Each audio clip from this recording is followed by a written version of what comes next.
This episode is brought to you by Upstart and Burrow. More on that later. Let's get into the do. You're watching the HoneyDew with Ryan Sickler at your mom's house.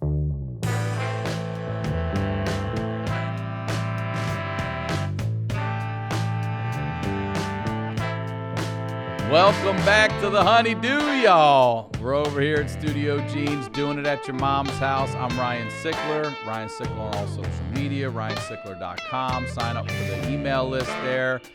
You'll get my dates. I'm coming to Phoenix. I'm coming March 19th through the 21st. And then Vancouver, I'll be coming up there April 23rd through the 25th. Go to my website. There's other dates there for Minneapolis. There's other dates there for Edmonton. I'm going to be hitting some cities this year for sure. So the honeydewpodcast.com is the website here. That's where you can follow along on social media, merchandise, all that good stuff. Again, every week, thank you so much. Thank you for the emails, the messages. Thank you for the positive comments. Thank you for really examining what you're going through in your life and taking this to heart. And so many of you have said you're starting therapy. I can't even get it. I love it. I absolutely love it. So thank you. Here every week we highlight the lowlights. I always say these are the stories behind the storytellers. And I'm very excited to have this week's storyteller here. First time on the HoneyDew, ladies and gentlemen. Justin Martindale is here, everybody. Yes, it is a pleasure to be here. Thank you so much. It's going to be a fun one. I can't wait. Yes. We have been trying for this. We have been. And I know schedules are always a pain in the ass, but I appreciate your patience and persistence. And here you are, young man. Thank you for the peach tea. Of course. Before we begin, would you please promote, plug everything and anything you'd like? Let's see. You can catch me at the Comedy Store on Fridays and Saturdays mainly. I'm on tour with Jim Jeffries right now on his Oblivious tour, so check out dates for that. Well, I appreciate you being here today. Thank I've been you. dying to talk to you about your HoneyDew life. Yeah. So tell us originally where you're from and sort of, I know there's a childhood story I would like you to tell, but can you just lead us up into that a little bit? Of my whereabouts, how I grew up and all that stuff. Well, here, let's put that mic in front of you. A lot of people don't know this, so this is going to be like a breakthrough. I say I'm from Texas. I am from Texas. I lived in Texas from when I was about 5 to where I'm at now, or until I moved to LA. But I was originally born in Florida. I love how you have. Don't look at me that way. Don't look at me. I know I'm hideous. Can we start this over? No. I was born in West Palm Beach, Florida. Palm Beach. So that bitch, that's real. So that's where I can take it back and be like, but yeah. And everyone's like, oh, yeah. Okay. So you got your roots. Yeah, in West Palm I was born Beach. in Mar-a-Lago. No, fucking no. And then my mom and dad kind of had an argument, and I guess my dad was an asshole. My mom kind of took me, kidnapped. Some people call it kidnapped. And I lived with, no Amber Alerts back then. Yeah.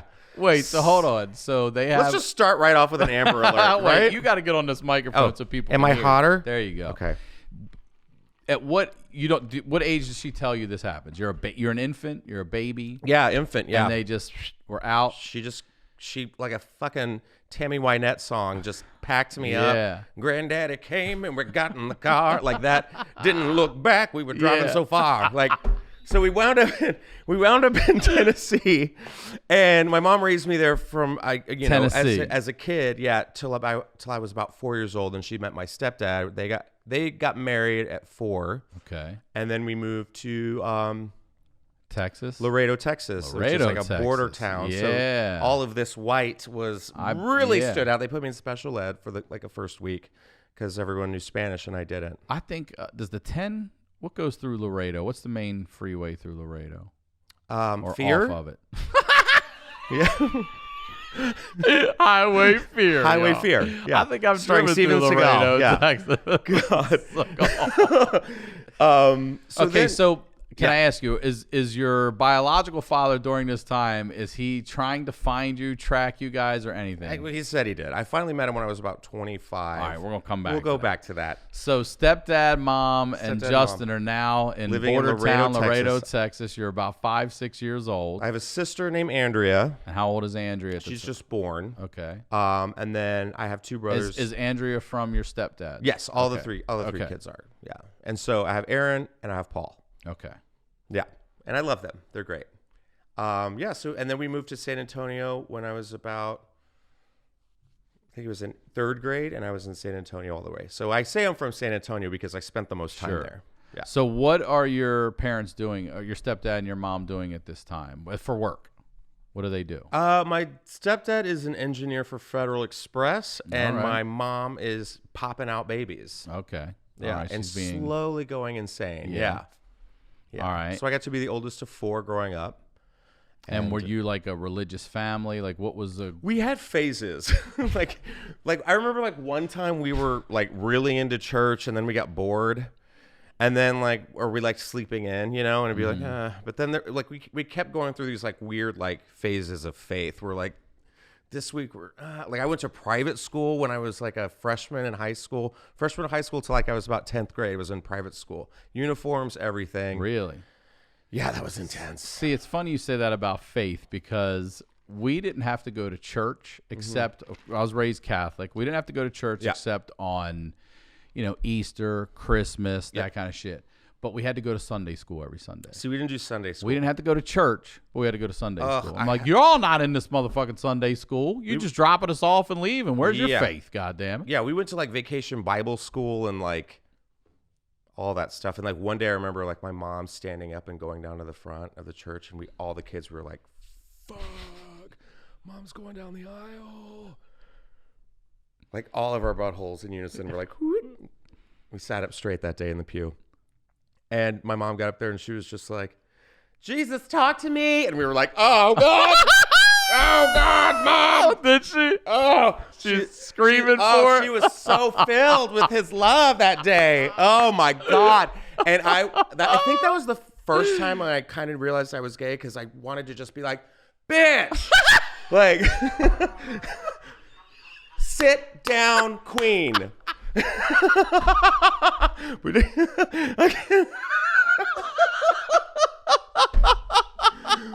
What is she doing? Get. And those are big churches. Oh, it was like a Baptist church. Yeah, a lot of mortifying. People. Oh, God. Oh, the church. Oh, the church. Yep. So we talked before, and I guess at 8 years old, you see your first one up here. You got yelled at. I want to hear this story. Oh, so we're in Laredo, and next door was like another white family, and they had a daughter named Elizabeth, and Elizabeth was, I guess we went to school together. I can't remember, but they were like really into the church and Baptist and all that. So in Texas, they have a thing called land. So it's like, oh, we're going to go to our land.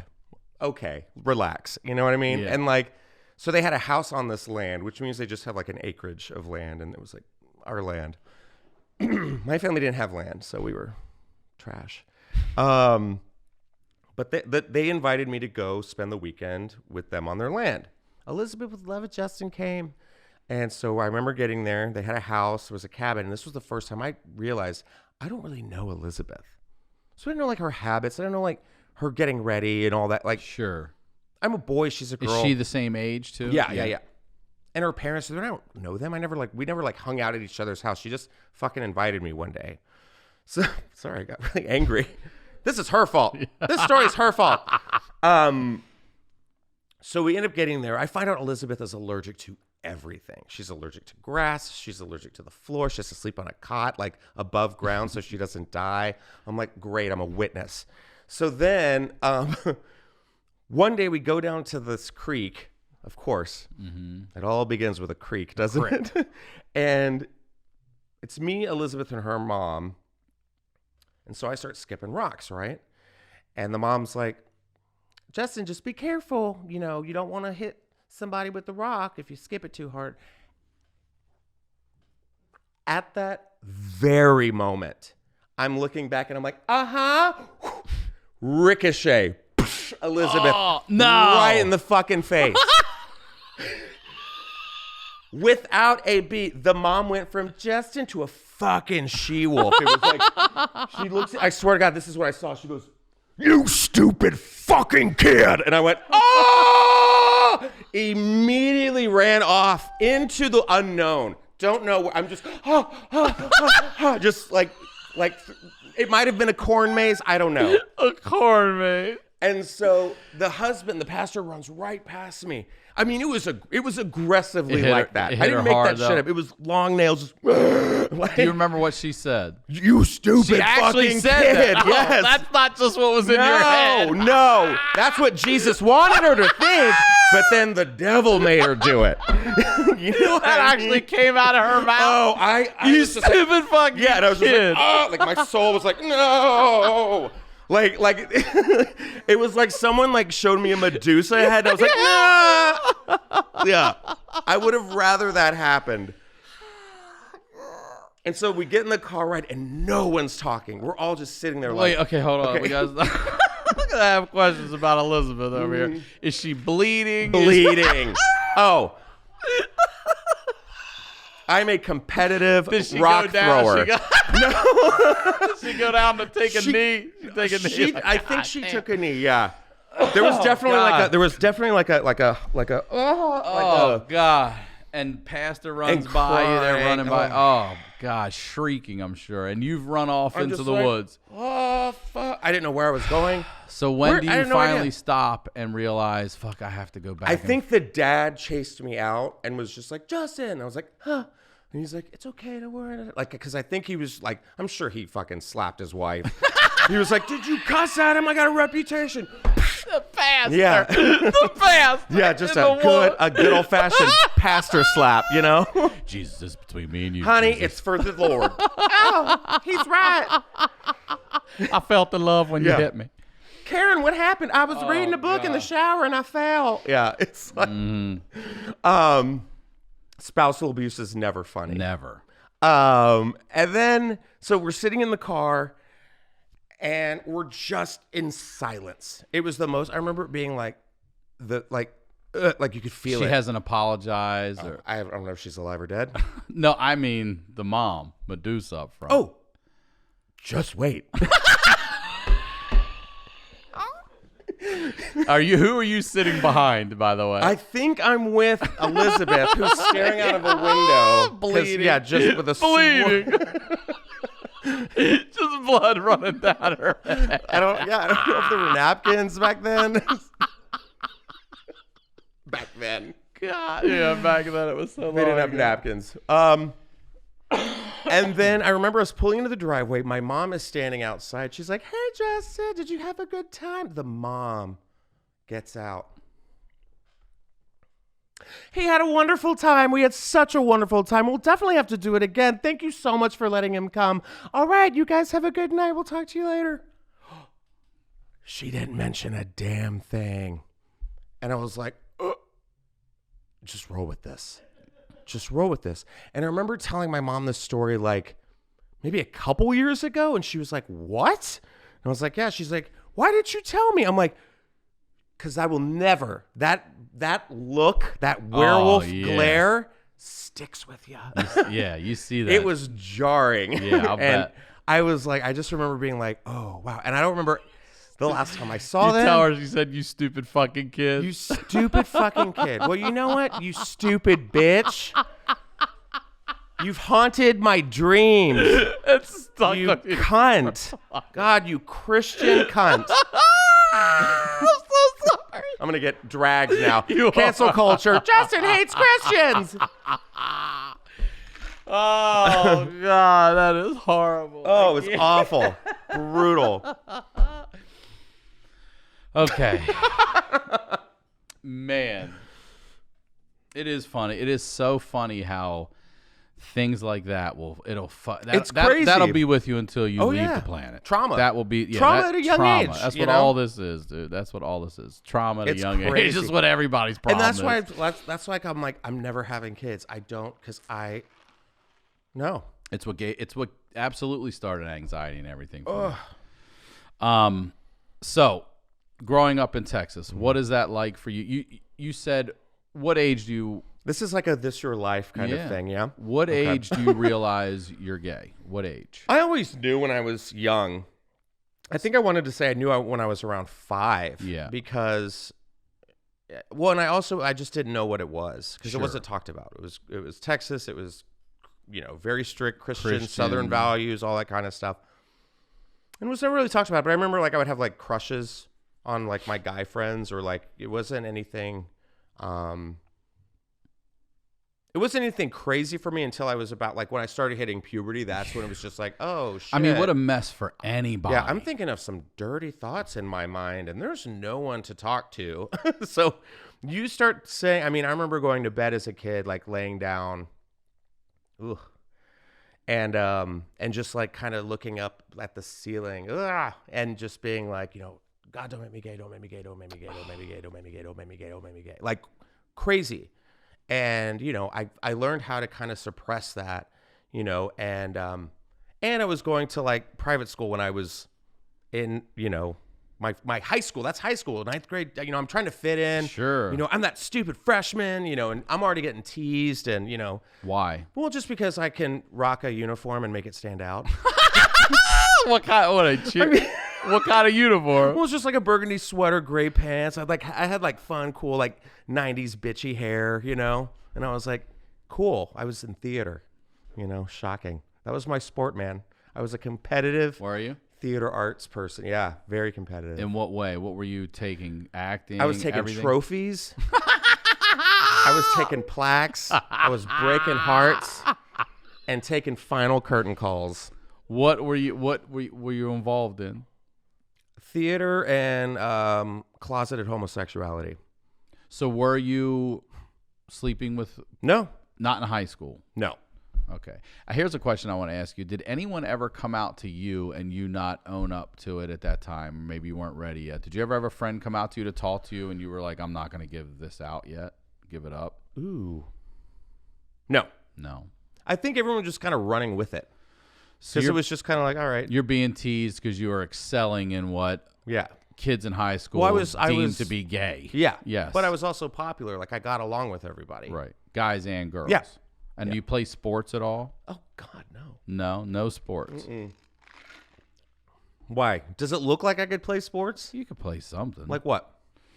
You could wrestle. You could be a good wrestler. God. You have long legs, man. You You're sound tall. like my grandpa. You could ride legs. You could wrestle. You could. Well, I mean, why don't you just get in that ring, boy? Ride legs Just and go put them in a half Nelson. You and just win on back points alone. And when you want to give up, don't tap out. You just check that oil. Tennis, golf. No. Golf, no. No. I would walk the track with the girls in the high school and get all the hot gossip. So you're athletic.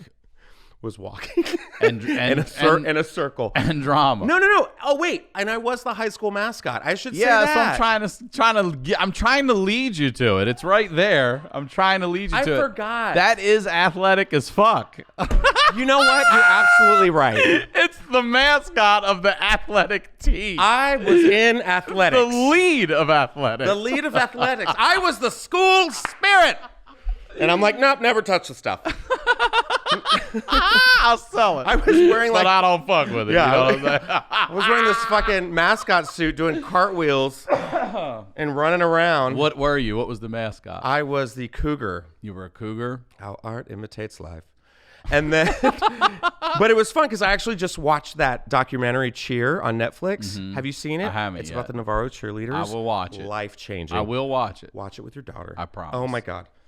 It is so much fun. What got you into that? What made you think? I had to pick an elective. And then I remember someone being like, oh, there's mascot tryouts. And I was like, oh, cool. I can get a PE credit for that.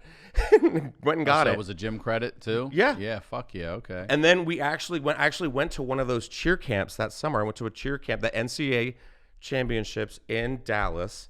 I don't know if we placed. I don't think so. But this bitch won the best mascot in the state of Texas. Did you really? Fuck yeah, That's man. a big ass fucking state, man. I got a Good for baton. you. Life changing. Wait, best cougar in the state of Texas or best mascot? No, in the- best mascot in the state of Texas. And then there was 2 of us. We had 2 cougars. We had 2 mascots. Was your high school one of these like massive 5A? Uh-huh. Yeah, that Yeah. I always see. Yep. Like you would never even know everybody in that fucking school at all. Would you? Well, you would. You're Mr. Popularity. I mean, you're the cougar. What's your high school? The what Cougars? The Clark Cougars. Clark. Yep. The Topsy Clark Cougars. So Clark. 2 of you both won. So wait, you're a co-champ, I'm a what? a co-champion. If there's 2 cougars, you both Yeah, won? she got. There was a, yeah. It was a female. Was the yeah? Because we went to a 5A school. You want to know our names? Yeah. We had names. Neiman and Marcus.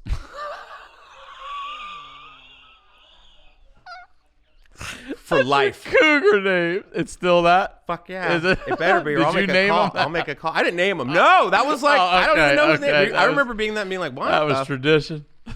Texas tradition. That's so funny because I actually put up my Instagram for today was a Throwback Thursday, and it's me and Marjorie. We actually got both. Shout out to Marjorie Baker. She's the cougar? Yeah, she was. All right. She was Neiman with me, and we would get fucked up every now and then under those That's cougar suits and run around. fantastic. We did pep rallies and all that shit. We did. What, for every sport? Are you like soccer, football, was everything? football. Or It was just for football? I think we did And some your stuff. football's for other- massive, though, Yeah, right? our football was yeah. massive. Like Varsity Blues, like there goes my hero. Yep. Did you ever get in any kind of like dance battles or anything with the other mascots that would roll Oh, up? yeah. Yeah? Oh yeah. Yeah. Oh God. There was a moment of like, fuck. I'm like sure. I'd be like, bring it, bitch. yeah, you're the cougar over there. 2 guys in furry. Is that Neiman or Marcus? I'm not sure which one's challenging us, but I'm ready, Just motherfucker. 2 guys in a furry Some costume, turtle like, walking over to you and shit. and people were like, who's gonna call it? So I fall out of my chair. Can you fags get off the field? We got a game to play. Yeah, We're listen, like, guys. I have a girlfriend. Halftime's been over 20 minutes, guys. Come on, man. Oh, that was so fun. Oh my god. Oh God. Is this? Are we having fun? I'm Okay, good. okay. There's another thing up here next to closeted mascot that you wrote up there. Oh shit! I mean, I don't know. I've been called worse. I know so- you're hiding in that costume, but everything about you is not screaming heterosexual. You know what I'm saying? Oh, for sure. Taking home trophies I- and drama, killing it. I love Crushing it. I loved it. I was like a romantic. All the girls were like, God, he gets me. He's so dreamy. Yeah. Was there one person who just knew, and you knew they knew? No one you could confide in, no girl you could talk to about it or anything. Nobody. Fuck. What a prison. Yeah, it sucked. But I dealt with it with my humor. Of course, I never got into fights. If anybody tried to fight me, I would use jokes or comedy to.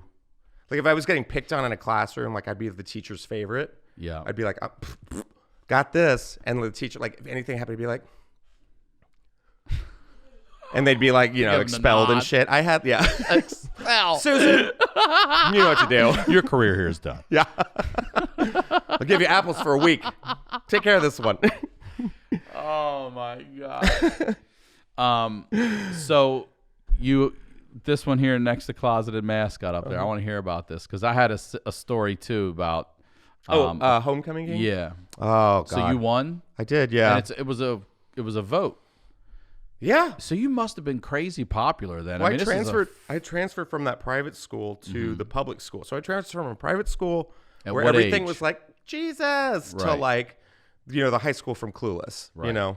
Where everything's like, geez. Yeah, you're like, whoa, no, not Clueless. Clueless was pretty wealthy. It was like Mean Girls. It was the Okay. cliques and the Like I identified with all of that. But what age are you getting in? 14, 15? You're going into this high school? 14. I was at 14 to 16. I was in private school. Okay, so junior, senior, you're a public school? Like second roughly? semester, sophomore to senior. Okay. Ew, seconds. Ooh, I was a second semester transfer. You're a late transfer my in. parents were dicks. But but how many? Do you remember how many students are there? What's an average there now? Oh, I mean, I think those schools are. when I was massive. there, it was 675, and that was a lot for my. And now it's like so developed, San Antonio. It's just like I'm sure it's in the thousands. Yeah, and you win homecoming king. Yeah. And how was that? I mean, I went in my second semester sophomore year, and by my senior year, I mean, I remember I did a play, and I won't give you the year. I did a play. I played Dracula in my high school play, which today people still talk about. Yeah. I swear to God. Sometimes I go home and they're like, "You're Dracula," and I'm like, "What?" You see me on Lights Out? Nah, man, but you're motherfucking Dracula. When you were 17, I'll tell you.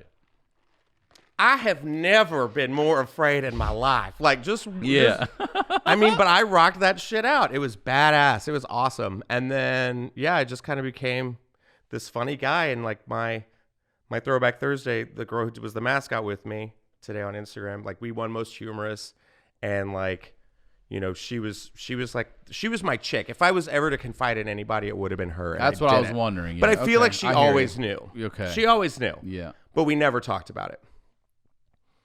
So so they nominated all these guys. I think it was like 20 guys for the title.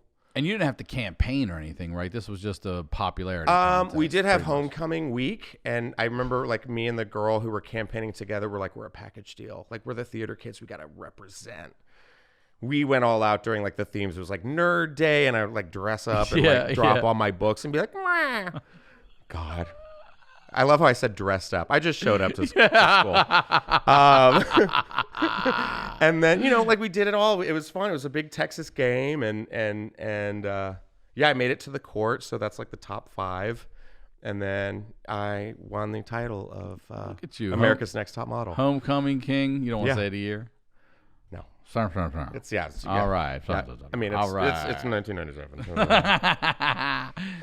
But yeah, it was like the perfect Texas high school experience. It was awesome. Like all the cliques were great friends. We all did the talent show together. We all, you know, it was fun. We all went to each other's houses. I would like call up my friends and like pretend I was their mom, or I would tell them that I was my mom. Mm-hmm. And I'd be like, "Hi, Kathy, it's Debbie. Just want to call. Yeah, we're having a little sleepover. There's going to be a little party tonight. But everything's fine. Okay, thank you so much for calling." I was like, we're in. Yeah. So I learned how to like do impressions of people and shit. Now you just track somebody's location. Like, save that motherfucking impression. I know. Yeah. Landline, trash. Yeah. Mm-hmm. And so then I got announced as the homecoming king, and I, you know, didn't. It was crazy. It was because you always think of that shit as like, oh, it's the epitome of high school. And I just remember going in as a no one, and then like 2 years being like something. I'm still great friends with my buddy who it was senior prom, and I was pretty popular for good reasons and for other shit. But there was a king and queen, you know, mm-hmm. of the prom, and they ended up giving it to this couple who had been together, like, you know, that couple that had been together since. And they're like, we freshmen. have to give it to them. Yeah. I had to give it to them. They're so sweet. And they did. They gave it to them. But and I don't know if there's another one out there, but I ended up winning the Prince of the Prom. Wow. Which, by the way, I've never fucking heard of a prince and princess. Yeah, that's like that's a fucking consolation where was bullshit. This? This was my high school senior year in Maryland. Maryland. Oh yeah. Prince of the Prom. Baltimore. So my buddy, and we get back to school on Monday, and the guy that won king, he's in our gym class, and you know it's post gym class. Everyone's in their underwear, changing to go back to class. Careful. And they start chirping at each other over this, and my friend's like, "You know that shit's bullshit. You know Ryan won that. And he's like, I don't think Ryan won anything. They gave it to me. They were pissed. They were in their tighty whities, and they start going. My buddy went to fist fight this guy because he felt like they did me wrong. And I'm just watching. I'm he like, deserved to be the prince. I was like, you let it. Go ahead. Fight him in your underwear right now so I should tell him I should have been the king. If that's not like, some king shit right there, that's like I won. That's like some Breakfast Club shit. Yeah, it was so funny. Like 80s, like, what, do you think you're going to win, Prince? Meet me outside by the willow trees. Yeah. You ever hear of any Prince of the Prom? No. Any princes of the prom out there, hit me up. Hit him up. We need to know your story. I want to know if there's any other of us out there.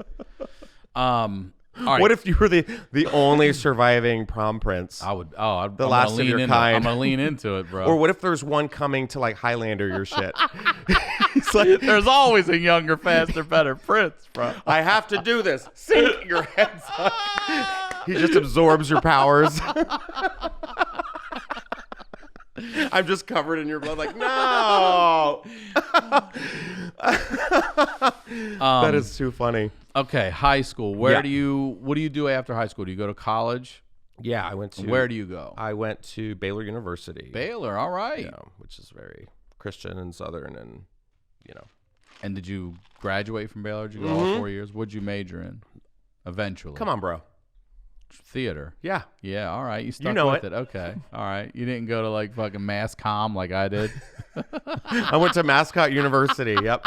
Oh no, I didn't say that's a mass comm. No, I'm saying mascot. Yeah. What do you like? What if you're like? What'd you major in? I'm like mascot. I was a mascot. I don't know why. I the should have fuck? Gone there first. Did you not listen? I mean, so what is the transition from high school to college like? As far as everything. Are you living? How far is that from where you live in Texas?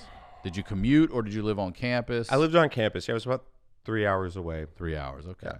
And then, I mean, it was fine. I had an apartment my freshman year, which was weird because you're supposed to be in a dorm, but they overflowed. Our class overflowed that year, so I was put in an on-site apartment complex, which was a terrible idea. Horrible. Do you have roommates? I had 3 roommates. Okay. We had like a 2-bedroom apartment, like 2 beds and 2 beds in each. And God, we just raged. Jesus. And are you dating? I remember at the time? I had a party at my house. Like, what am I doing? And like the seniors came over and I was just this drunk freshman. They're like, "Oh, welcome to the department." I'm like, like on the carpet. Yeah, and they were like, "Okay." The next day, like the dean was like, "If you want to get drunk and vomit on your own floor," and like looked right at me. I was like terrified. Yeah, I was an idiot. I just wanted to fit in. That was it. And you start dating because you didn't date in high school at all. I dated in high school or in college. In high school. Yeah, you did. I did. I dated that homecoming queen for a bit. I dated the captain of the dance team for a bit. Yeah. And how old were you when you lost your virginity? Which one?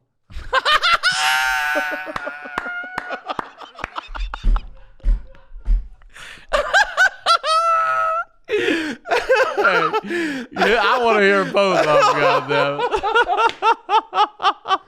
No. God. Listen, that is the promo for this show. I don't care what he says. Oh my God. How old are you when you lost your regular virginity? I was 19, yeah. 19. Okay, late. So you're out of high school. Late, All yes, right. yes. I mean, I had messed around with girls, but like, that was 19, yeah. 19. I don't know why I did that, but. Okay. And that's It was what the terrifying. girl you were dating for a little while? It's terrifying It no was matter. the worst. No. Well, I love that gif, by the way. It was the worst experience. It was awful. It wasn't her fault. I should call her, by the way. I really How should. many years later? Yeah, like technically we're still dating because I never broke up with her because I came out that summer and didn't and like everyone knew and I was like, we're gonna walk away from this way. Yeah, but then it was like it was just bloody and it was painful and I didn't know what So it was her first time. It was too, her then. first time Yeah, as that's well. yeah. And I met I was in the theater department. And I said there was this kid there who was in the program with me, and he was bi, and I was like, And I just remember like kind of developing this crush on this guy while I'm dating this girl and didn't know what the fuck it was. Like, it was like, that's when I was like, oh shit, here we go. And I remember he like stayed with me one summer and I was like, hey, I kind of have these feelings. Would you be down with this, you know? And then we did. And I was like, this makes sense. Okay. This makes sense. And that's when. So wait, you were 19 when you lost both virginities? Same age? Fuck yeah, dude. Look at you go. Doubling up one. That's a big year. Get it out of big the way. Year. I got time for that shit, man. Just let's bam, bam. What's the next one? This bitch is hustling.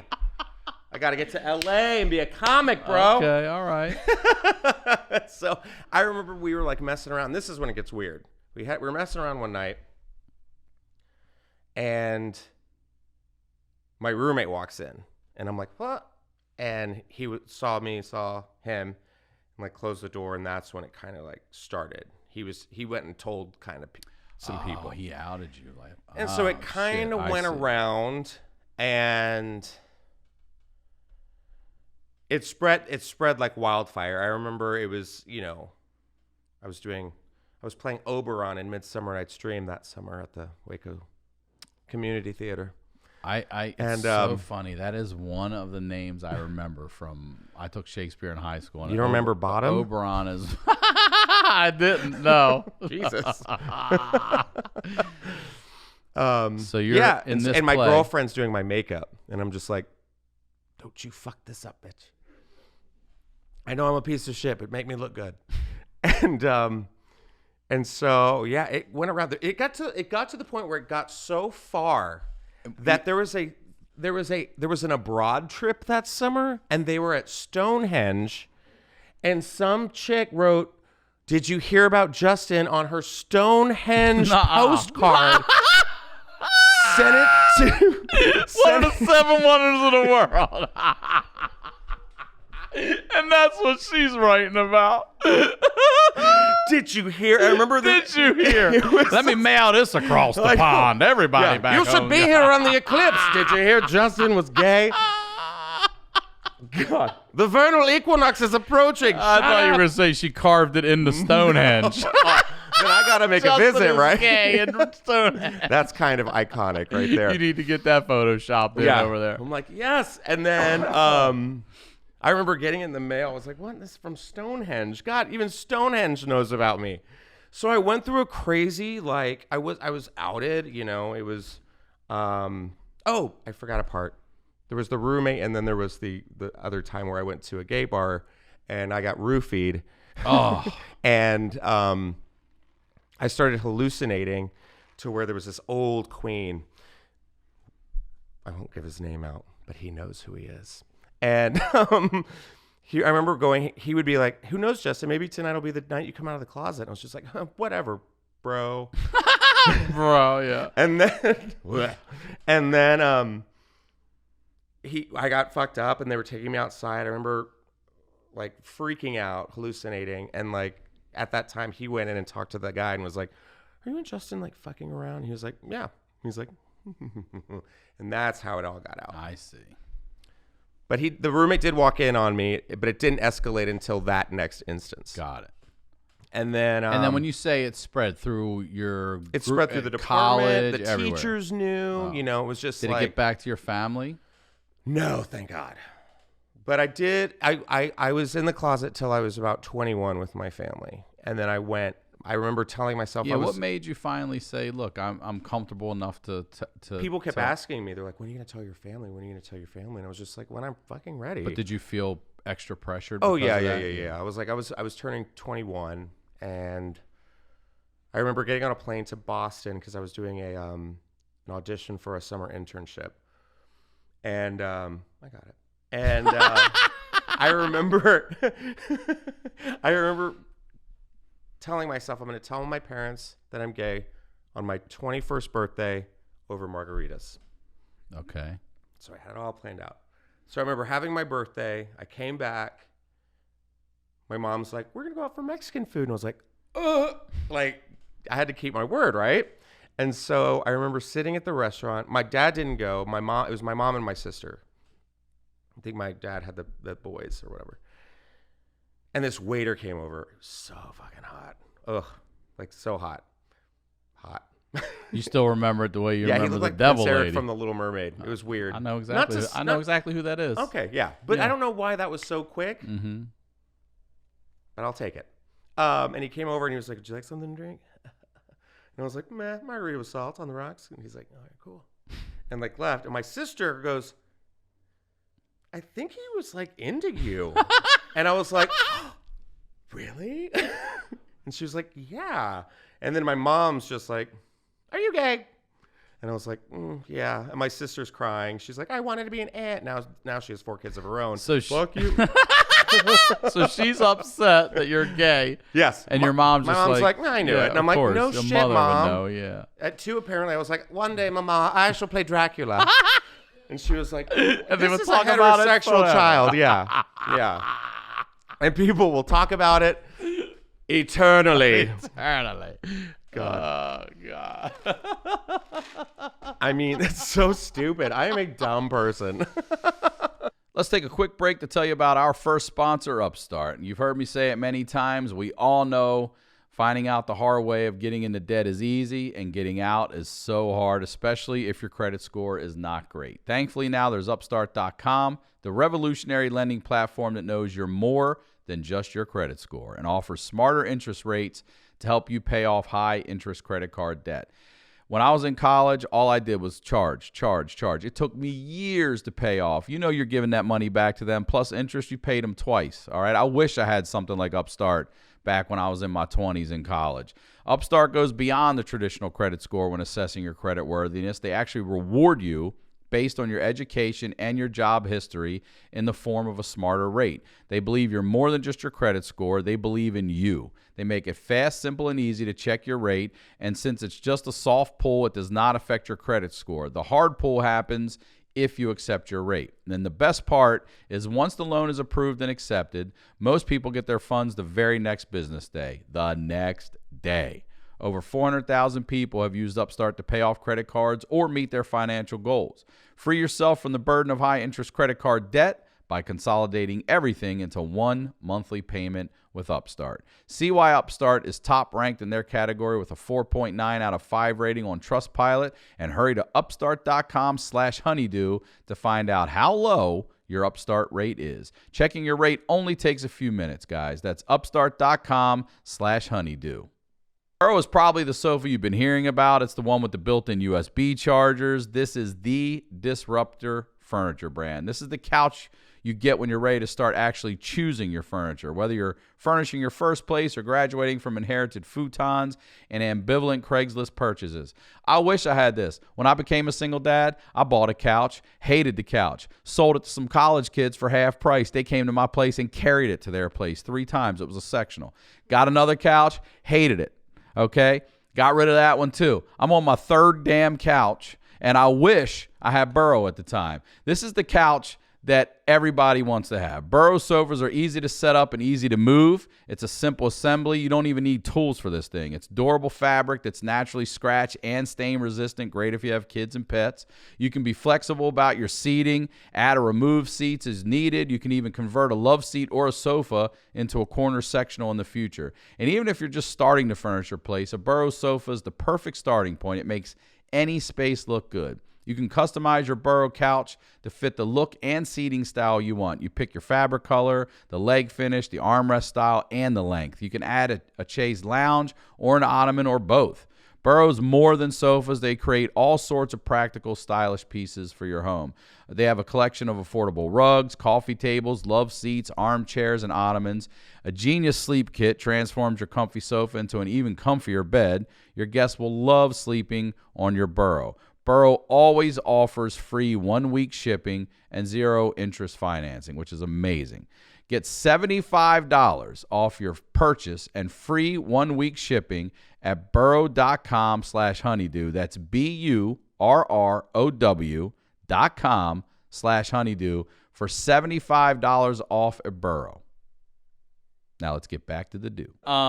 Okay, now I asked you earlier about your biological father, who you said you then did reconnect with. So you're now what, in your early 20s, Yeah. and you graduate from Baylor. Yeah. And what do you do next? I became a waiter. I was like a waiter in Dallas for a bit. I did some summer stock shows and some theater around Dallas. So you're never stopped performing. Right. Including then transitioning into obviously stand-up and stuff. Yeah. Later. And I think that was the last. I think when I moved out here, there was like a period of like maybe 4 or 5 years where I wasn't doing it as much as I was used to. Right. What age did you get out here? 25. Okay. So well, the first time I was 22. I didn't make it the first time. I had a first time too. I didn't make college. it the first time. The first time just wrecked me. I had to move back home. There was a whole thing.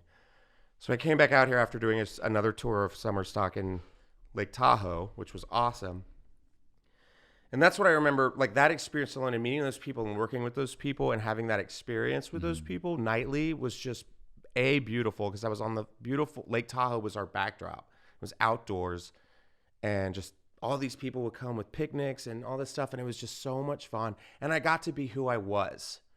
There was a character in a play we were doing, and I made him the most over-the-top gay character, like cartoonish, and crushed it. Yeah. And so moving out here the second time, after that I met a girl named Kate, and she was like, let's move out to LA after we're done with this. And I was like, oh, I kind of did it. I kind of got into the wrong crowd and all that kind of stuff. And so she's like, let's just do it. And I remember I was like, Kelly Clarkson's CD spoke to me that day. And I was like, all right, let's do it. Let's do it. Because of you. Yep. And driving the tent. I never turn from the sun. Oh, that Kelly Clarkson. Kelly Clarkson, if you were listening, thank you. For real, I love Stronger. As a Texas woman to another. And then, what doesn't kill you makes you stronger. That's a good one. And so, I moved out here. We moved into this horrible apartment, and then she wanted to go her separate way. I went my separate way. I moved out to West Hollywood, met a guy. We ended up, having an off again, on again relationship for about over 10 years. Wow. And then during those 10 years, the recession hit. It was really bad out here. I couldn't get a job. I remember working at restaurants, showing up, there'd be chains on the door. They're like, we can't pay you tonight. If I got a paycheck, it'd be like, go take it to the money exchange over there just to make sure it goes through. It was awful. That was a shitty time. Yeah. I was eating eggs on toast all day. Yeah. And I remember we still had cable. And I remember watching a comedy special on TV, just a bunch of different comics. I don't remember what it was called, but they were LGBT comics. And I was just I remember looking at the TV and I was like, I am way funnier than this. And I remember being like, you know what? I got to get back on stage. And then I made a phone call. I knew a guy was doing a room out in Silver Lake. He still does it. It's called Drunk on Stage. It's at Akbar. I think it's every Tuesday. Go check it out if you're in LA. Right next to in Silver Lake. Oh man, fucking the Mexican restaurant I love. Oh, that one. Thank you, Malo. Yeah, it's kind of by Malo. It's right by the McDonald's there in Silver Lake. Yeah. Mm-hmm. And so he was like, yeah, you got 6 minutes. And I was like, oh shit. And I just remember taking the stage. I had friends. I had a friend on a date who came. It was their first date together. And I was like, oh, and he's like, don't you fuck this up. Yeah. And then, I did my set. I wrote it, and then I performed it in 6 minutes in front of everybody. And it was the first feeling in such a long time where I was like, this makes sense. Not since, I guess losing my virginity or being with a guy. It was just one of those little life paths of being this is where I need to be. This dot connects to this dot of this whole story. And so I just remember, doing it and doing it and do it. And then I got passed at the store, and then it's just been a progression of here we are. And it's been fun. It's been crazy, but it's been fun. During that time, early on when you're mid-20s, how do you reconnect with your dad? Does he reach out to you? Do you reach out to him? What takes place? And you're out here at that point when it happens, right? No, that was the first time I was in LA. So going back to the first time, I had already met him and was like, this isn't my thing. How did you guys reconnect? I hit him Well, up. not even reconnect, because I found him on the internet. But you had never seen him, or you have no memory of him, obviously. No, at all. And you found him how? I found him Facebook through a picture. Or? I found him through, I think it was just like I Googled him or something, and his name popped up, and I called him and was like, hi. It was like that classic scene in a movie, you know. That's what I'm saying. So yeah. you're how old? You're 22? I was 22, 23. Yeah. And you call him. So this guy, you're doing all this research. He has no idea this shit's coming. Yeah. And what happens? And then, we talk on the phone. It was what did you say? What's the first thing you said? Oh, God, I don't even remember. Did you say I'm your son? I son? just said, like, hi, it's Justin, I think. Yeah. And he was like, oh, I knew you'd call one day. And I'm like, no, okay. And then, You've been waiting on this. Okay, clearly. I'm like, I'm the one. The child has to call. Exactly. I'm the adult. Yeah, nice here. try there, bro. And then we talk for a bit. And then he flies out to L.A. Where is he? He's in Florida. He's still in West Palm Beach. Yeah. He was like, I just moved next door. Yeah, I think he like took over his parents' like dry cleaning business. I mean, he's like well off. He's got money. He's got like a yacht. Call back to the Jeffersons here, the dry cleaning business. Yeah, look at that shit. And so it's like I've never asked anything for him. Does he have any other kids? Do you have any? Yeah, he's adopted kid. I'm his only biological father. Okay, biological father. Biological son. Well, you are. I am a dad now. You're the goddamn parent in this relationship. And so he flies out here. He flies out here. How do you feel about that? I'm nervous as shit. I remember I quit my job. I had a really lucrative career at the Cheesecake Factory. Is something funny? What's funny? What's wrong? You okay? Wait, hold on. I have so many questions. Yeah. Hold on. How long? So you reach out, you call. How long? But are you communicating before you guys decide that it's a good idea for him to come out here? I think it was like immediate? 2-3 weeks. Yeah, Okay, I want to say pretty like quick. that. Yeah, it's very. We quick organized his trip, and like he came out here. You helped with it and everything. And he did it. Okay. He was like, "I'll rent a car and we'll do a thing." Is he going to stay at your place? No, we were going to go to San Diego. But you're going to stay in the same room together. Oh yeah. We're going here, aren't we? Yeah. Okay. Which you've see, I'm doing this because I reconnected with my mother, and then my friend said to me, "When's the last time you spent the night under the same roof?" And I was like, "Great question. Great question. I've never spent the night. Okay, so here we go. So he flies out here. Yes, and it is like this Jay Leno stunt double in Ray Leno. Huh? Ray Leno. Ray Leno. Is he into D on D? Just Hawaiian button-down shirt. Hawaiian, okay. Down here, chest out, like Florida. Gold chains, big sunglasses, gray hair. Good hair though. Yeah, thanks, you got a Dad. good head. And that's it. That's it. That's all. That's the name of my podcast. Thanks, Dad, and that's it. That's actually really funny. So then he picks up a nice light blue Thunderbird car, and we hightail it to San Diego. We stay at the Coronado Hotel. This is the first. So you First see time him at ever. the airport. I mean, do you hug? Is it super I was like, awkward? ooh. Yeah, it was like, Yeah, Yeah, it's 'cause got. I'm like- I felt very vulnerable and like. it just looked really douchey. I was like, oh God, am I related to like my cousin Vinny? Like, what is this? Because I am Italian. It's crazy. But yeah, it's like, oh shit, this guy's a meatball. And Is Martindale his last name? No, Martindale's his dad's. His dad's English. His mom is Italian. So 100% But Italian. that's your father's last name. It's Martindale, yeah. Yeah. Okay. Your biological father. Yeah. Okay. Yeah. And my grandfather is Wales Cumberland Martindale. Damn. Yeah. Wales Cumberland. And so I was going to be Wales Cumberland Martindale IV. I mean, what the fuck? Game of Thrones. Like, could you imagine coming to the stage? Wales Cumberland Martindale IV. I'm like, hello, good evening. My subjects. What a week, am I right? And so, he pulls up in this Thunderbird. We get in, we go to the Coronado Hotel. We spend the night.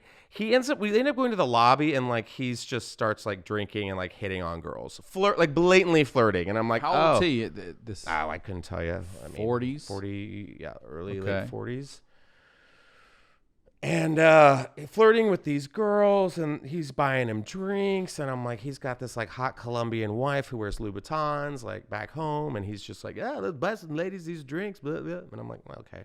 We go back to the hotel. He's like, all right, we're going to sleep, and that's when it's like, okay, good night. And he like gets naked, and I like looked at his dick, right? Because it's like, you gotta see your dad's dick. You gotta know where that comes from. He got naked? Yeah, well, he like took a shower or something. I Like see. left Okay, the I was door. like, he Left the slept door. naked? No. He came out in his underwear, but like I was like, Trying to get a peep of your dad's. well, because I want to know what I'm working with. Because I I'm hear working you. with some good shit. I wanted to be like, you are my father. You know, like Yeah. Hair and the dick, I'll take them. I'll take them. That's all you're going to give me. Yep, those are my balls. You know, Got good firm balls. yeah. And so the next day he's like, okay, I got a trip planned for us. What is that trip, Dad? Oh, we're gonna go to Tijuana. Dad's wants to do it. We end up in Tijuana, and we end up going to this bar, and we're sitting at the bar. We're like catching up and shit. He's like, oh, I had a private investigator looking for you. This and this and Not this a and good that. one. Yeah, and I'm just like, yeah, clearly, like, what? Not a good one And at all. even if they did tell you shit, like, wouldn't you be like, I'm going to get my son? No. Yeah. I end up calling family members and meeting them, and they're like, oh, we've missed you. And I'm like, okay. And then we go to this bar, and we're talking to this. And while I'm having this heart-to-heart, I'm like, this is what I've been going through, and da-da-da-da-da. He doesn't know I'm gay. I haven't told him. But, you know, catching him up with the last 20-something years of my life. Like someone whistling a whistle comes up behind me. I'm like, yeah, it's finally good to, and a bottle of tequila. Like someone just shoves a bottle of tequila in my Right while you're trying to have this moment with your dad. Whistling all the way up. I know. I'm like, Dad, what I'm trying to say is I'm trying to say I love. Yeah. So then we end up going to this strip bar where it's daytime. Oh, And best time to be in a strip the club only is time. daytime. And we're just shit faced. And there's this girl, and they're like, "Bienvenidos a la stage, Emerald," or whatever the hell. And this girl gets out, she's dancing on this pole, and she's so fucking bad. She's so bad. Daytime stripper. Yeah. So I B take it squad. upon myself to walk up to the stripper and be like, "Move aside, bitch." You got up on stage at a yeah. Tijuana strip club Sure in did. front of your just reacquainted father. He just said he doesn't know I'm gay yet. He's about to find out. He has no idea. He has no idea. You moved her out of the way and got up I there. shushed a stripper, and I was like, I get up there and I start like body rolling, and I'm doing all this shit before Jennifer Lopez did it. No one's throwing money at me. Not one. I think I got like a peso in the dick. Yeah.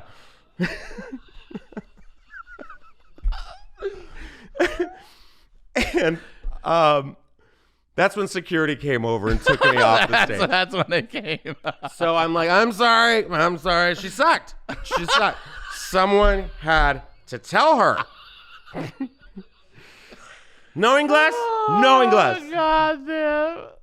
So then my dad's like, hey, Justin, here's $20. Go take, go over there.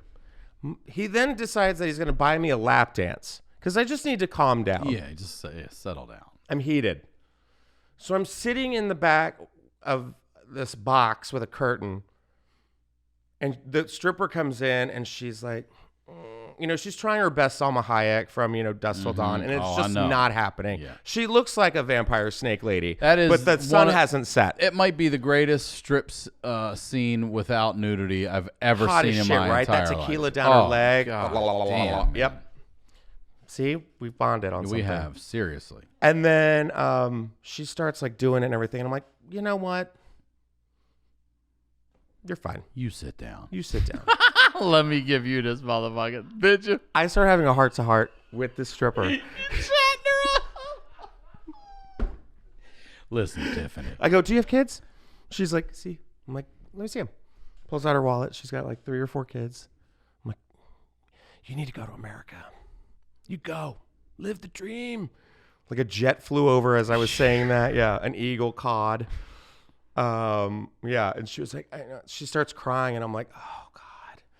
And then the security guy hears her like, Oh, no, yeah. And so dance is over, and so I get sat out there again. We end up leaving we go back to the hotel. That was it. The trip's over. We go back to LA. He asked my roommate, he's like, is Justin gay? And my roommates are like, you should probably have that talk with him. With your son? Yeah. And I remember him giving me $100, and that was the last I ever saw him. And you never he never asked you outright? No, but I'm sure he's found out now. I mean, he got to know now. I mean, and you've never seen him since? No. Or And then heard it's from crazy. him either? No. $120, huh? Yeah. And 120, no, 100. Well, he gave you 100. He gave you 20 to have the heart-to-heart with your stripper. And like And my then whole a night life. in Coronado. That was what your. I mean, if I could put a monetary figure on it, 500 tops, under 1,000. Yeah, something. Everything. Wow. Never a birthday card, nothing. Fuck. Nothing. And you're not interested in? Oh fuck no. Yeah, no. I don't blame I've you at had all. I mean, man. no one. It's crazy because even I like couldn't since imagine bonding with a child like that, and then not wanting to continue that. yeah. Well, he didn't want to do it the first time, so You're right about that.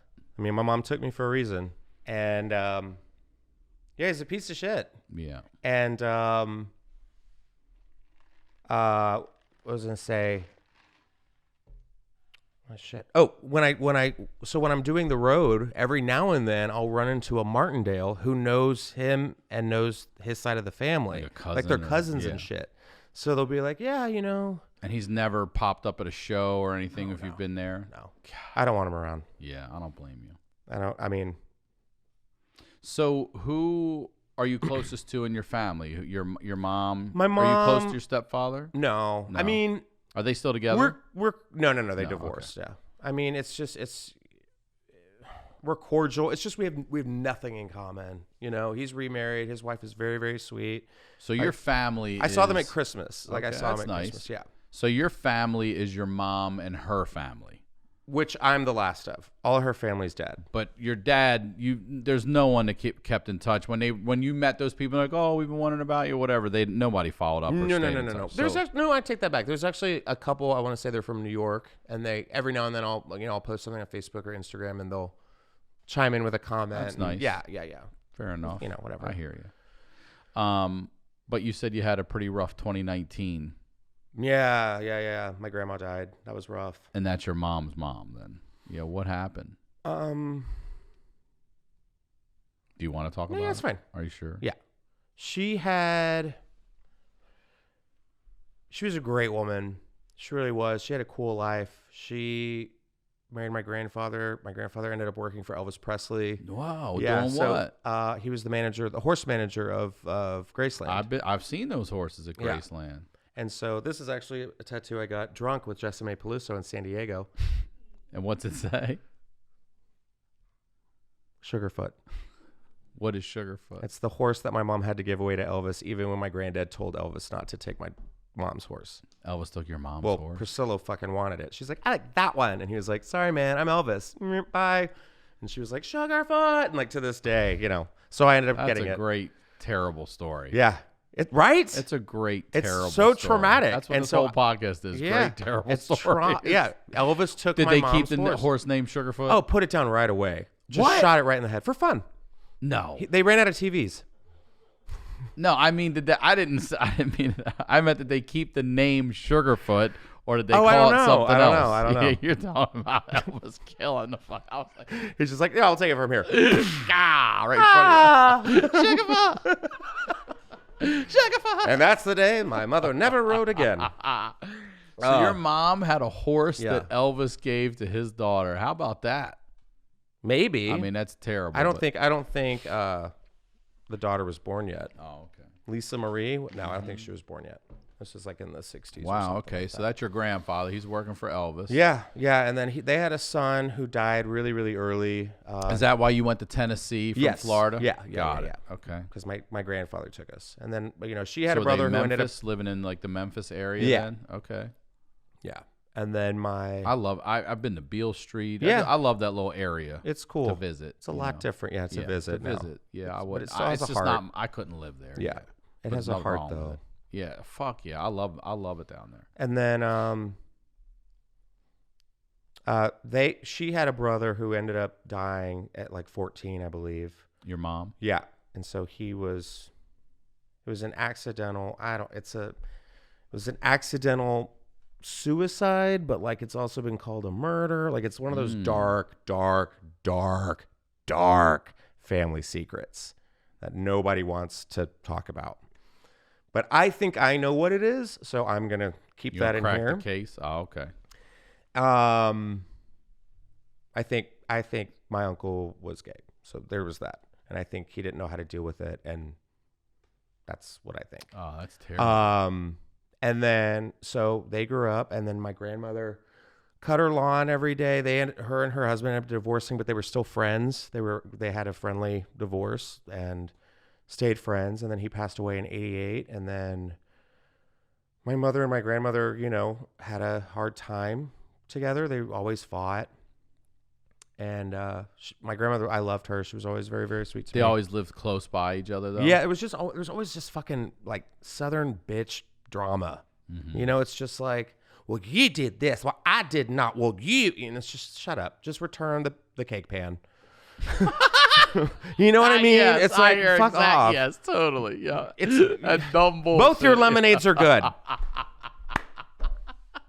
My sweet tea recipe's better. It's like, you bitch. So anyways, yeah, my grandmother had diabetes, and she had heart problems, and she just was getting old. She lived in like this assisted living community, and she had a caretaker with her. How old was she when she passed? Oh, I think she was 83. Wow. Yeah. Yeah, I think so. You're welcome, Nana. Or maybe not. I don't know.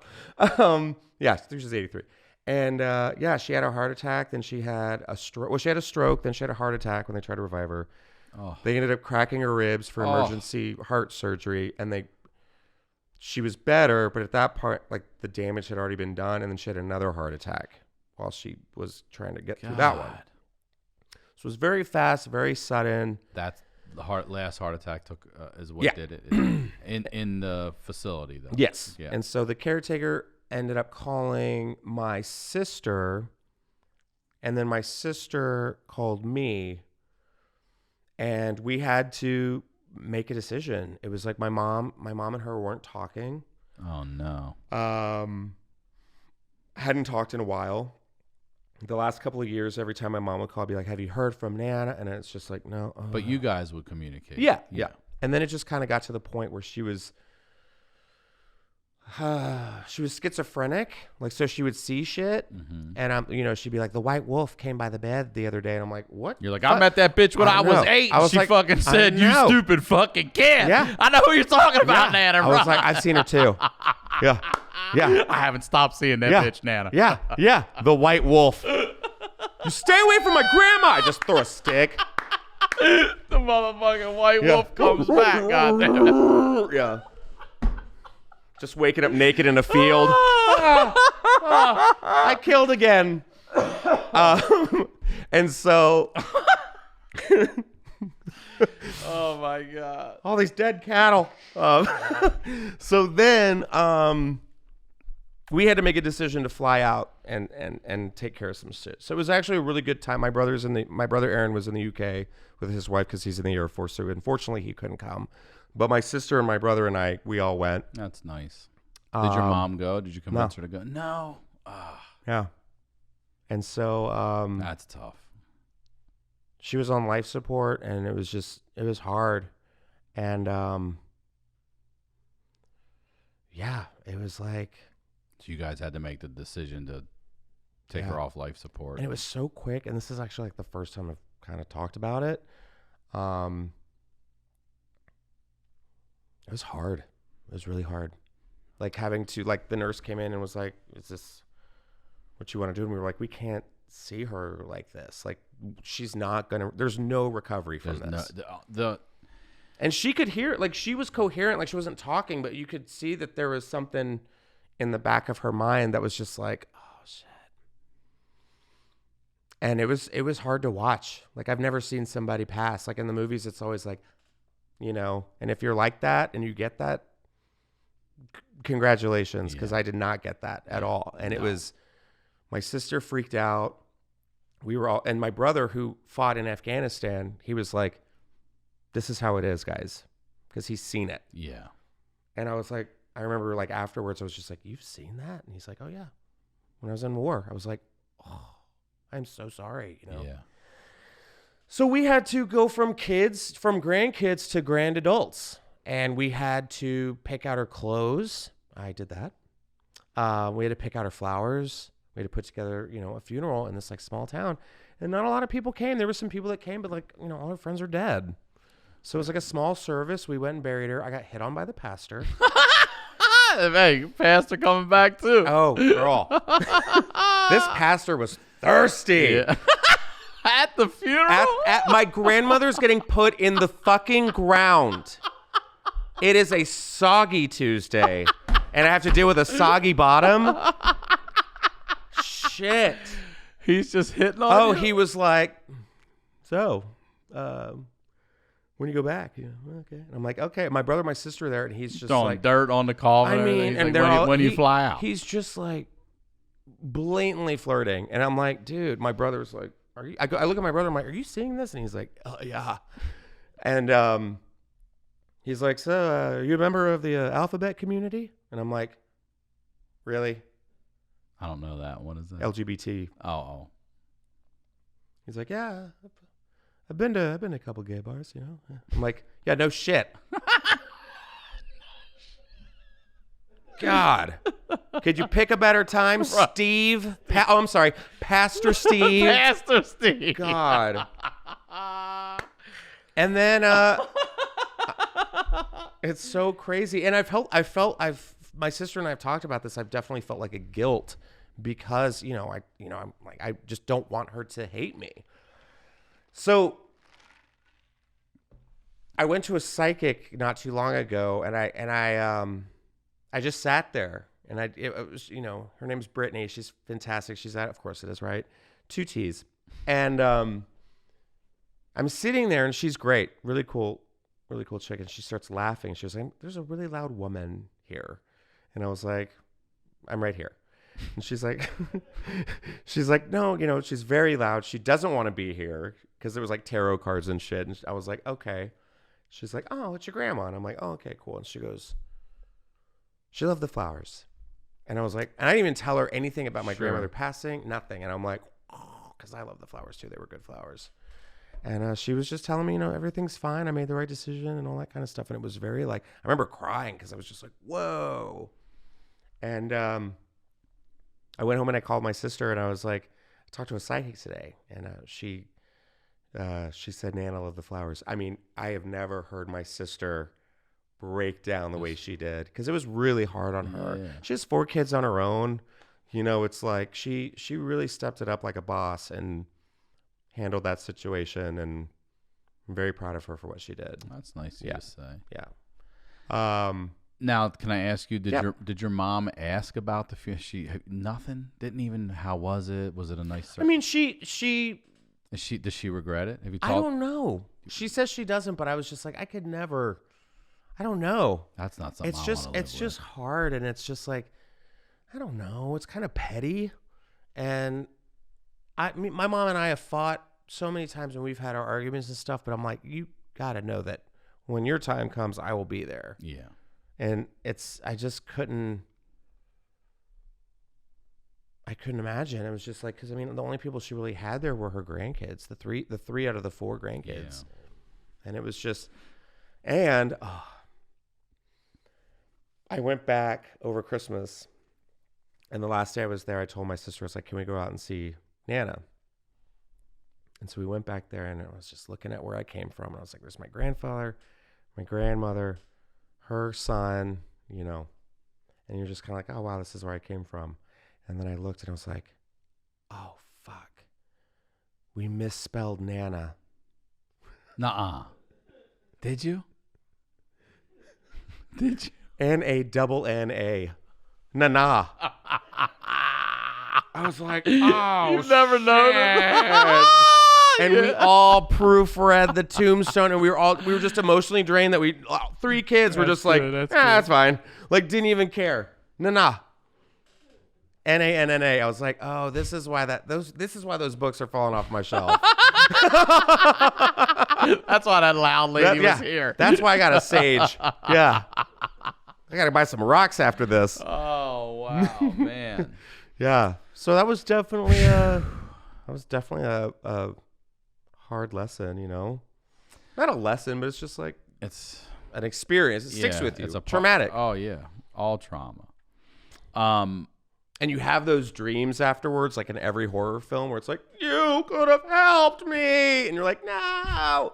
And you wake up and you're like, and you got a trick next to you and you're like, get out. You know? I call my mom. I had a dream last night that was meant for you, goddamn. I know, I gotta right? stop having your motherfucking dream. Yeah. It should have been you. The she-wolf's like, ah! I'm like, no. You mentioned that it was quite a 2019, so I'm going to switch gears with you and talk about you had a high school reunion. Now, I haven't been to any of my high school reunions. I think actually, it's not true. I think there was like a I don't even want to say it was a reunion. There was a 5-year like get together that was held. But since then I haven't. My brother went to one. They said there weren't a lot of people that showed up. What this was last year for you? Yeah. So what year? This was yeah. We know. Just what a reunion. Okay. Reunion. We'll get together. A bigger one. Yeah, bigger reunion. All right. So where and you go to this in where? Texas? It's in San Antonio, yeah. So like I'm staying with my brother. I'm so excited. Staying with my youngest brother and his girlfriend at the time, and then like the next day we had all planned this. Like my sister and her kids were in town. So it was like we had this like get together in this really cool area in San Antonio called the Pearl Brewery. Shout out to the Pearl. So awesome. If you get to go to San Antonio, it's just beautiful. It's like an old distillery that they've turned into like a hotel, and like that's cool. It's gorgeous. So I'd like a sweet. And we just kind of day drank all day, but like there was like wine and beer and all, and I'm getting shit faced. I'm like, I have a good buzz. And my friends came and picked me. I had my suit. I was going to show up in a suit. I was working for E now. And like, so I get there, and a girl, the bartender girl knew that I was, knew me from the show that I hosted. That's nice. No.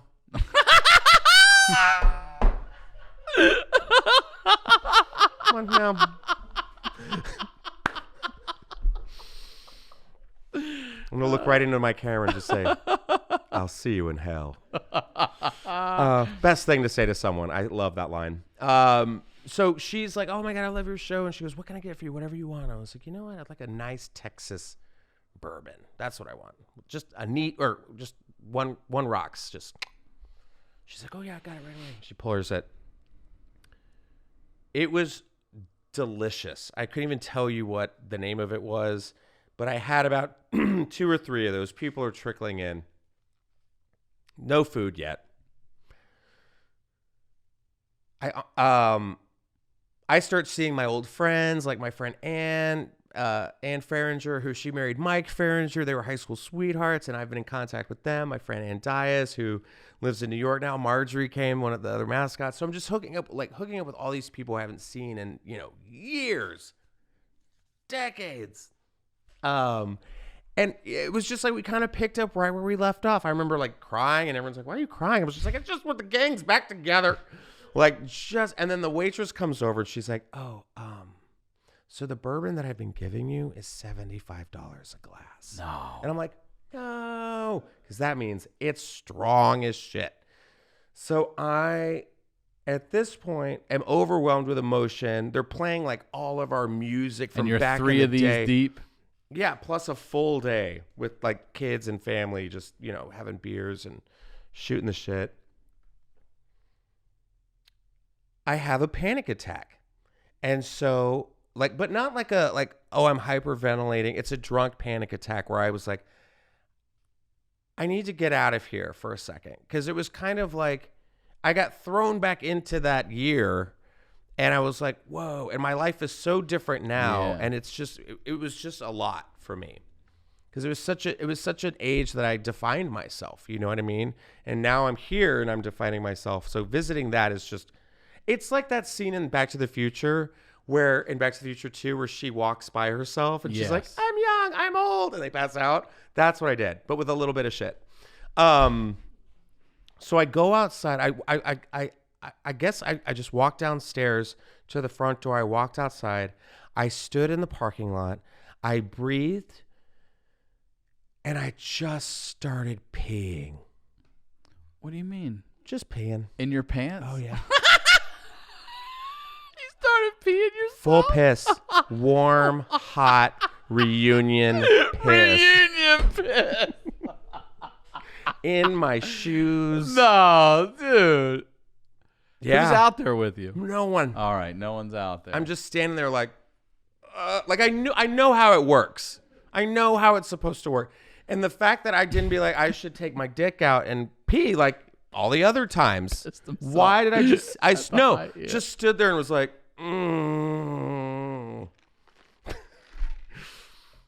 Hold on. Yeah, I was going to say, now you have a decision to make.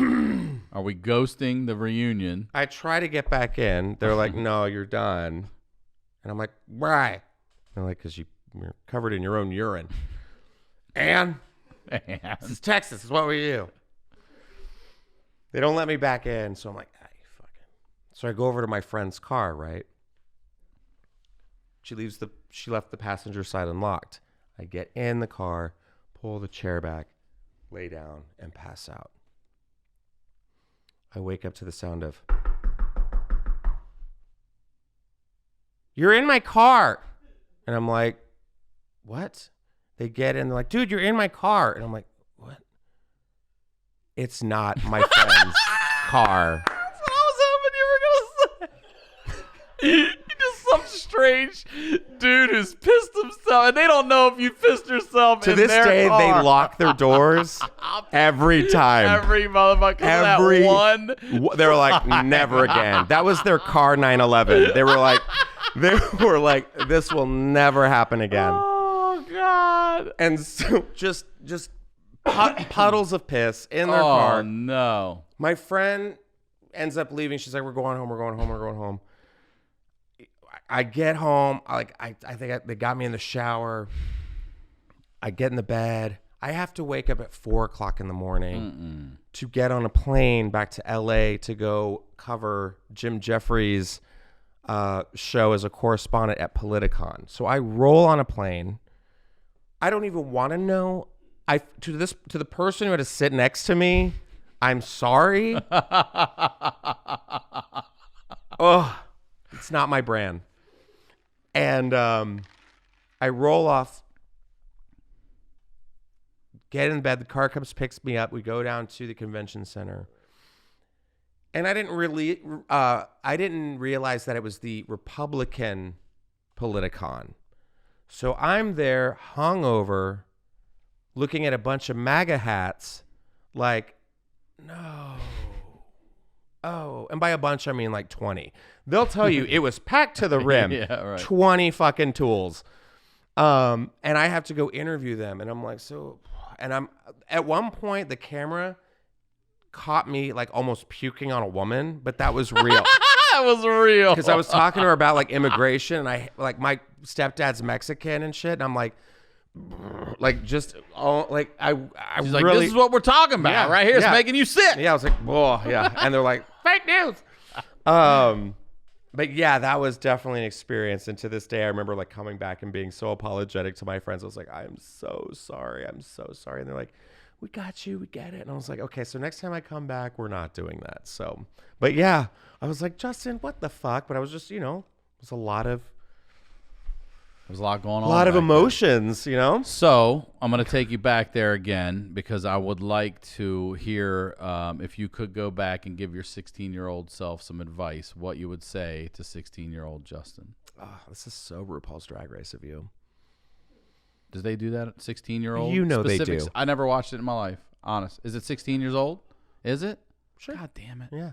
I didn't know that. Or she'll say like, but every time. No. It's whatever year she wants. She'll Okay. be like, what would you like to say to 8-year-old Andrew? I see. But 16. It's always, see, for me, I was telling you, I picked 16 because sitting here for a year now plus and listening to other people just talk, 16 seems to be a pivotal age for either something happened to you that affected your life forever, some sort of trauma, or it's already happened and you're now starting to really become sort of an adult and understand at least the beginnings of what's going on. So I'm curious what you would, what advice you would give yourself. I would say you've done good, Justin. You've really struggled a lot as a kid, but you never identified it as struggling. You just did it, and you went with it, and you went with the punches, emotionally and physically, but it's going to get way better for you, and it's going to get way worse for you. There's going to come a time when you don't know